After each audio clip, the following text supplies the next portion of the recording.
Before we begin, thank you very much to Judson M for joining my Patreon campaign. Thank you very much for supporting the channel and helping it to keep going. All of that support means the world to me. Thank you everyone who does so, even if it is just $1 or $2 a month. That really is all it takes to help keep everything going the way it is. And especially in January, where ad revenue on YouTube is in the toilet, I really appreciate the support. You guys are literally getting me through the month. So thank you for that. I appreciate it. Now on to a topic you might not appreciate if you're an old school toy collector, and you may have a few particulars about what your toys are made out of. We're talking diecast today. It's a lost art, but for some people, it's an art worth losing. So for those unfamiliar, let's go over this really quick. So diecast basically just means metal parts. It is parts made out of usually zinc or aluminum, like low temperature melting metals, so you can inject them into steel molds just like you do with plastic parts. It is essentially the same, except it takes a lot more pressure, but it can produce really fine detail, and it can be a very efficient way of producing like parts that aren't going to break on you. So it's a big thing, and especially in the 80s, it was a big thing that toys were made of actual metal. And even like wind-up toys and like tin toys, obviously tin toys were made of metal, even older before that. And then you got things like Hot Wheels, which have always been die-cast.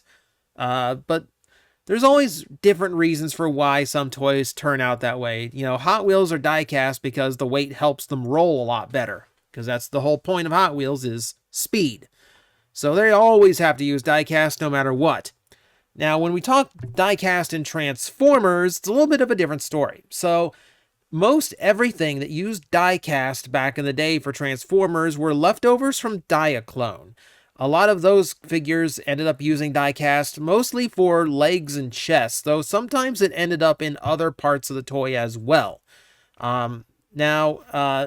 In 84 and 85, it was pretty common to find toys that had die-cast parts, but once we got into year 3, it started getting a little bit different. Some toys would come out in die-cast, and then later a running change would take them down to nothing but plastic.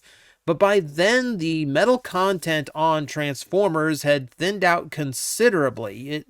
They went down from maybe about 30% of the toy being made of metal to sometimes maybe just the feet. So even at that point, they were starting to phase it out for a myriad of reasons we're going to get into toward the end.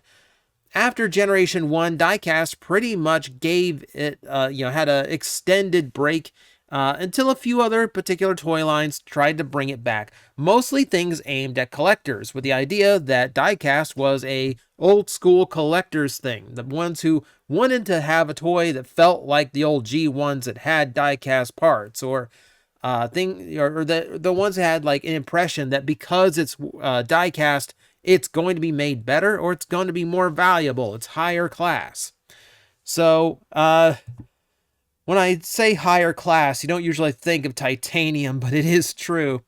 Now, the smaller figures actually were mostly die-cast, and I would argue that was the best part of titanium. Outside of some weird poses once in a while, the little 3-inch minis were actually not bad little miniatures. There's a lot of people that collect tiny die-cast figures, and this was their way of getting into that market with the Transformers.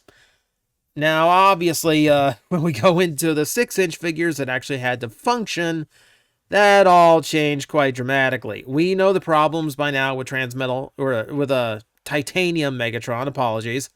A lot of poorly used die-cast. The entirety of his legs, his shoulders, and his parts of his forearms that ended up with a lot of weight issues, a lot of balance issues, a lot of issues in general, on top of the things that the die-cast had no problem with.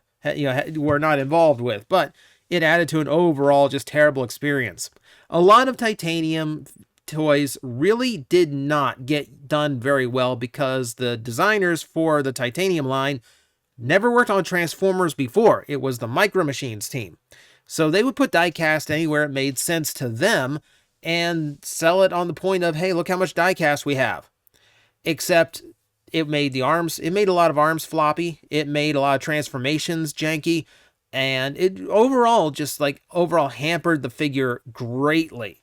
So it was just, yeah, they didn't know how to use it. Typically, the best use for diecast, and they eventually, in titanium, they eventually figured it out, is lower legs, so like knees and below, and then the feet. Because when you put diecast low down in the legs, you're less likely to run into things like engineering issues with the transformation. You're less likely to run into heavily worn areas of a toy. And that's what helps lower the center of gravity for the toy and let it keep its balance better. So that worked well in Generation 1 because toys were a lot simpler and they didn't have a whole lot of parts that they had to support or a lot of poses that they had to do. Once you start putting articulation into a figure, the diecast makes less and less sense. Yes, when you put it low down on a figure, it can improve its balance, but you have to be careful about how much you use and where exactly it goes. So in G1, that part of it wasn't an issue, but titanium is where we started getting that problem. That problem does extend to a lesser extent into Binaltech, the Japanese version of alternators. There were unique problems with diecast when it came to this line, and Trax is the golden example of it. So the benefit of using diecast is the parts can be a lot thinner than they are with plastic and get the same or even better stability out of the component. So in Japan, Trax was perfectly fine to be done in diecast because they were going to paint everything on him yellow anyway. But when you try to put it over in America, the yellow actually became transparent when they tried to make it out of plastic instead. So they had to go with an opaque blue in the American release instead, which was kind of like the running change color for or like the alternate repaint for the Binaltech back in Japan. Weird situation. It's a weird situation, but it is a uniquely diecast problem that we had to face.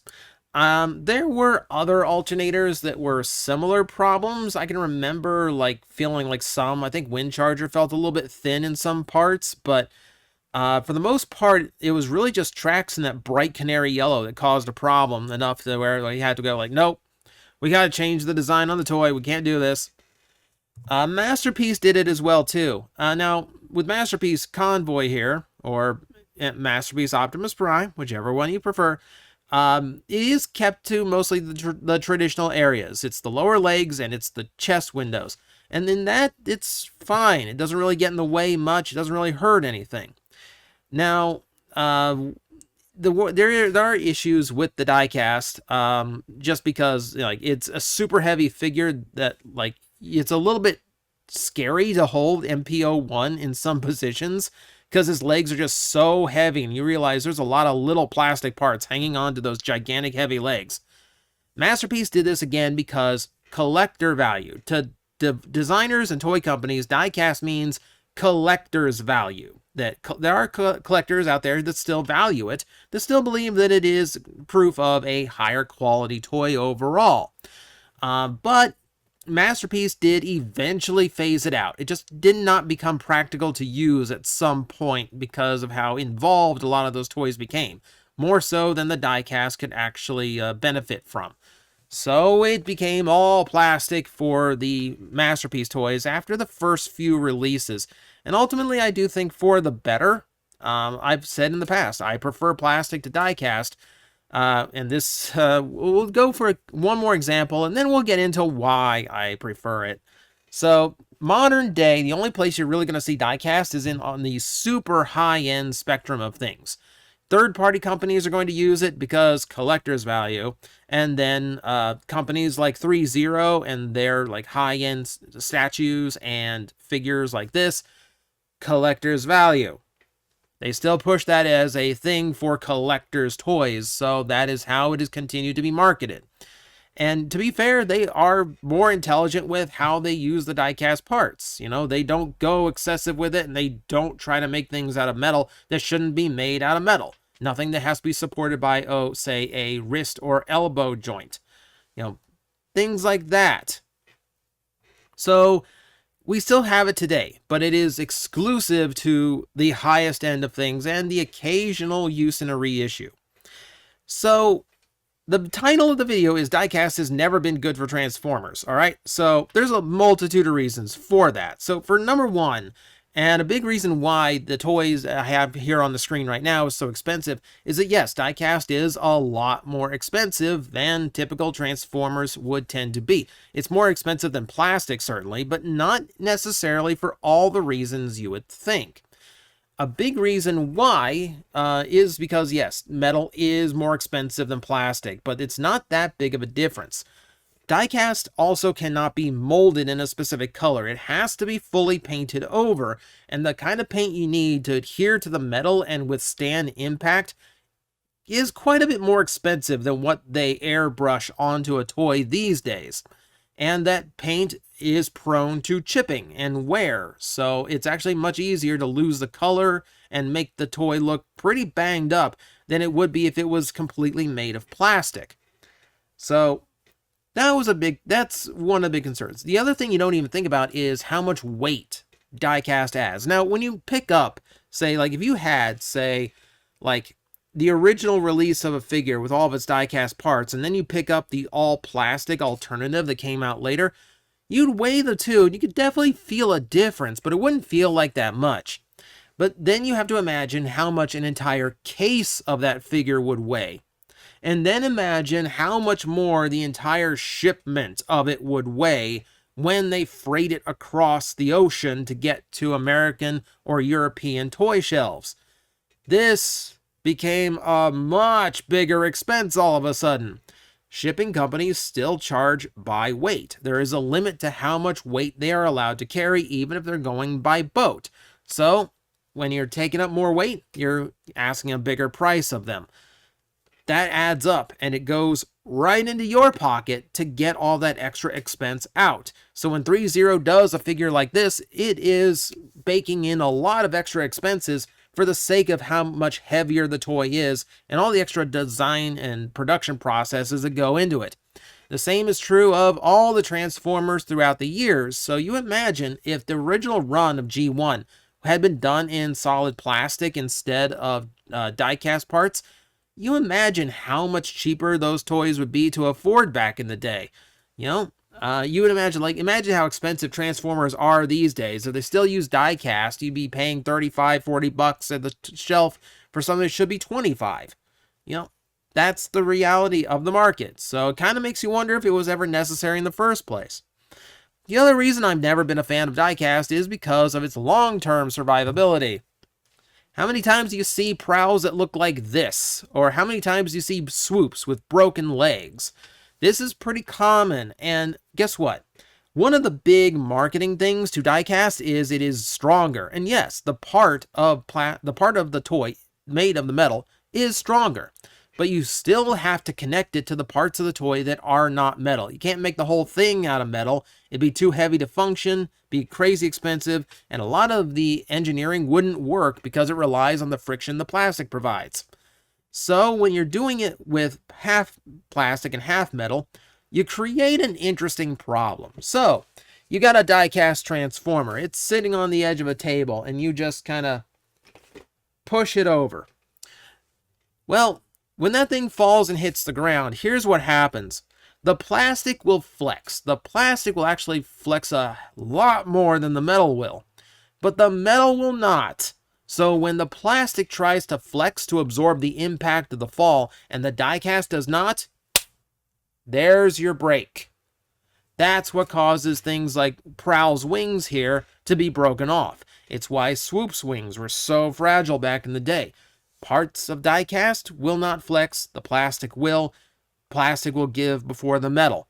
A lot of G1 toys were broken because of the improper use of the die-cast parts. And the same is true of others too, but it varies in different degrees. You know, like Mirage is a really common G1 toy to break, but it's because they used a die-cast metal rod to hold his upper and lower halves together.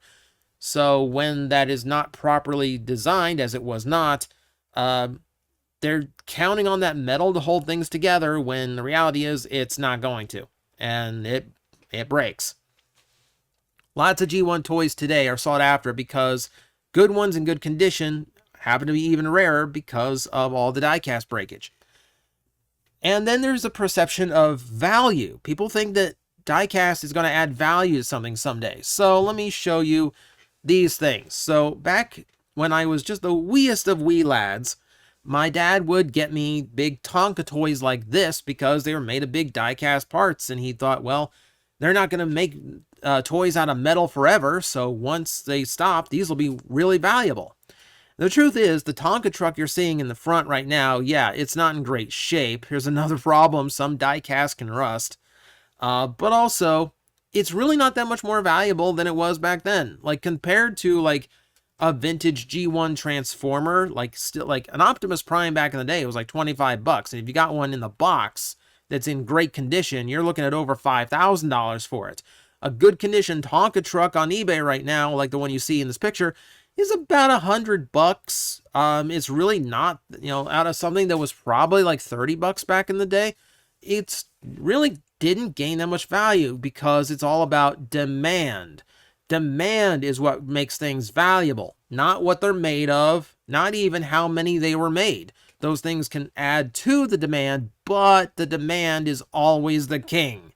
So Tonka trucks that they made 1 million of, not really high in demand. Optimus Prime, who became like one of the biggest heroes and most popular characters of the 80s, high demand. Higher demand when the movies come out. Higher demand when they start using G1 properties again in modern stuff. You get my drift. So, is there a place? Is there a place where diecast actually makes sense in Transformers? Well, there's a few spots where you can get away with it, and I don't think it really hurts anything. Accessories is a good example. When they do little matrix accessories for toys, a lot of times they will use diecast matrix, like the one here for a G1 Prime that's actually designed to fit in his chest. This is kind of a good use for diecast. It makes the part special. It doesn't really get in the way of the toy at all. You could make guns or like saber blades or something like that out of diecast, and you're not really hurting anything. So this is the kind of thing that I would be in favor of. Like this really doesn't hurt the figure at all. And then there's things like the feet on old toys. This is the upcoming G1 Hotshot reissue, and you can tell they're completely unpainted, but he does have diecast metal for his feet, which does mean he gets a little bit more stability in the robot mode. It's not really getting in the way of anything in the toy. This is diecast done right, in small amounts, playing an accessory role rather than being a main featured player, because as a featured player, he kind of hogs the spotlight, and when he goes wrong, the entire production goes wrong. So it's best to get him off the stage very quickly. Let him be a bit part in the background next time. And that's pretty much where I think we are with the diecast today. Let it be on the high-end stuff. If you enjoy it being on the high-end stuff, that's completely up to you. It's in a weird spot. Like, either, ironically, the places to get diecast in your Transformers these days is either the super high-end stuff from like 3.0 and then it's not going to transform, or you could go get like things like upscaled knockoffs that just arbitrarily add diecast to existing designs. Little bit weird. It's kind of like, and getting one of those in is kind of what started this whole like, maybe I should talk about diecast for an episode. So that's what we did today, and you'll see the figure I'm talking about pretty soon. But for now, thank you for enjoying me. Thank you for enjoying this video. If you did, if you did not, don't tell anyone. But I'm glad you watched this long. Diecast is a classic part of Transformers that I am happy to leave as a classic part of Transformers. It's not just me that thinks that, but there's a lot of people who would disagree. Let's keep in mind in the comment section, this is just an opinion piece, so no one's technically wrong. So let's not get too heated over it. If you like diecast, nothing wrong with that. For me, I think it's caused more problems than it's worth. But thank you guys for watching another video. We are almost at 500 daily videos in a row, which blows my mind. And stay tuned. That'll come up sometime next week. So I guess I'll see you then. Guys, I am facing the most powerful enemy any YouTuber can face, the algorithm, and I need your help to defeat him. hit the like button, hit the subscribe button, hit the notification bell, and leave a comment. Every time you do, we attack that algorithm and we drive it back until it can no longer defeat this channel. Thank you very much.